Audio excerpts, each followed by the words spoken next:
లైఫ్లో తాటి చెట్టు ఎక్కలేదు, ఎప్పుడు కొట్టలేదు, అయినప్పటికీ 30 సెకండ్లలో కొట్టా. ఏ పనైనా మనకు సాధ్యమే. పల్లె నుండి ప్రపంచానికి వెళ్ళాను, ప్రపంచం నుంచి పల్లెకి ఎందుకు వచ్చాను? రాష్ట్రం లక్షల కోట్ల అప్పు, కుటుంబానికి 5 కోట్లు అప్పు తీర్చే నాయుడు ఎవరు లేరు. స్పెషల్ స్టేటస్ తెచ్చారా, స్పెషల్ ప్యాకేజ్ తెచ్చారా, స్మార్ట్ సిటీలు కట్టారా, నిరుద్యోగులు కంపెనీలు తీసుకొచ్చారా, ఉద్యోగాలు ఇచ్చారా? ఎలక్షన్ ముందు 2000 ఇస్తారు. ఈ సైకిల్ వాళ్ళు ఫ్యాన్ వాళ్ళు తీసుకోండి, అందరూ ఇస్తారు.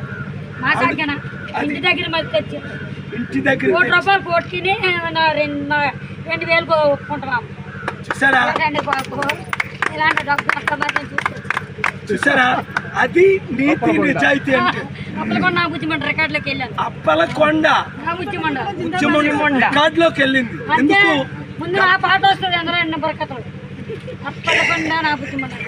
చూసారా? అది కనుక అమ్ముడుపోకండి. అప్పలకొండలాగే అమ్ముడుపోలేదు.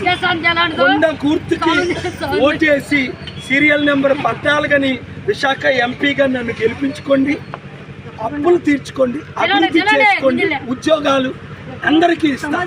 ఒక్క అవకాశం నమ్మిన వాళ్ళు అందరూ 10 మందికి 100 మందికి చెప్పి మే 13 సోమవారం దగ్గరుండి తీసుకొని వెళ్ళి సైకిల్ మర్చిపోండి, ఫ్యాన్ మర్చిపోండి, కొండను గుర్తించుకోండి. కొండని తాగిన వాళ్ళందరూ కోట్ల మంది బాగుపడ్డారు. సైకిల్ యాక్సిడెంట్ అయ్యి 1000 మంది చనిపోయారు, అంతే. ఫ్యాన్ కూరేసుకొని 1000 మంది చనిపోయారు. కానీ కొండ ద్వారా ప్రపంచం బాగుపడింది. మీరు కొండను నింపండి ఓట్లతో. నేను మీ కుటుంబాలు, మీ ప్రాణాలు, మీ జీవితాన్ని అందరికీ వీడియో షేర్